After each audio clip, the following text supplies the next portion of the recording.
សំដៅចូលព្រៃគិនថាទៅរកអស់ដើរបានកន្លះគីឡូម៉ែត្រដល់កលេចនៃផ្លេតប្រតិមិនសាយរុះវ៉ាហេងណាស់ពិតជាសំណាងដើរអែបខាងប្រុងនឹងត្រគួចអបព្រួចគួចនឹកថាឆ្ងាញ់អបព្រួចគួចនឹកថាឆ្ងាញ់យឹកទូប្រុងបាញ់ទុនសាយរត់បាត់ណើអើយដើរទៅជូតក្បាលនឹងកម្មាជាងបាត់សក់កវាប្រទេសបកកលោកបរិយមូស្លឹកសង្កែអុចភ្លើងឆេះខ្លែសែងហុយត្រឡងតែក្បាលមិនដឹងធ្វើយ៉ាងម៉េចរកគិតមិនលិចនឹងបានយកខ្មុំតើអញគូឡើងតែម្ដងទៅកាប់ឲ្យចាប់ប្រហែលជាយ៉ាំគិតមួយសទូធំដើមឈើក៏មិនចេះឡើងដើមឈើក៏មិនចេះឡើងវងខ្មុំតិចបើងរត់ខាងរញ៉ាំអើយមកព្រឹកដឹកតែមិនអោថ្ងៃដែរកាន់តែក្តៅទៅដល់បឹងមួយអត់ពេកដេកក្រំដើមឈើមកមីមកមើលថាបានដើរមួយទុកតែត្រលេកទៅទឹកលឺសូសន្តិរលោករនជួយខ្វាយហែប្របមាត់បឹងអែផ្នែកសំឡឹងមិនអោយដាច់ឡើយលោតប្រងទៅចាប់ឲ្យហើយលោតប្រងទៅចាប់ឲ្យហើយដល់កណាវើយប៉ាកតុយកពើប្រលឹងចុងសក់ទៅស្លៅស្លត់លក់ជួបនឹងដំបូកឃើញរនចេញចាល់ហុយហុយដេផេះហុយហុយខ្ញុំក៏បថុយលូកអាយ៉ាមិនចេះតន់ក្តៅទាញចេញមកក្រៅពុះវែងដំបូកចាំកាលបានរត់រកម៉ែចាំកាលបានរត់រកម៉ែម៉ែអើយជួយថែរត់ប្រាំងអាយុ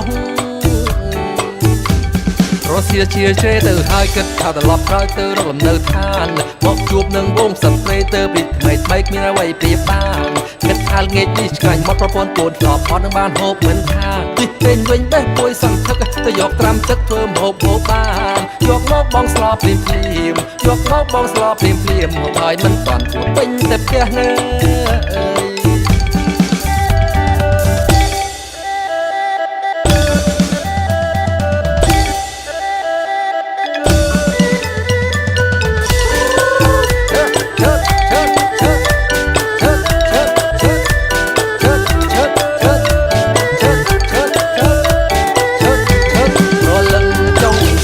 ស្លៅស្លត់លក់ជួបនឹងដំបូកឃើញរនចេញចាល់ហុយហុយដេផេះហុយហុយខ្ញុំក៏បថុយលូកអាយ៉ាមិនចេះតន់ក្តៅទាញចេញមកក្រៅពុះវែងដំបូក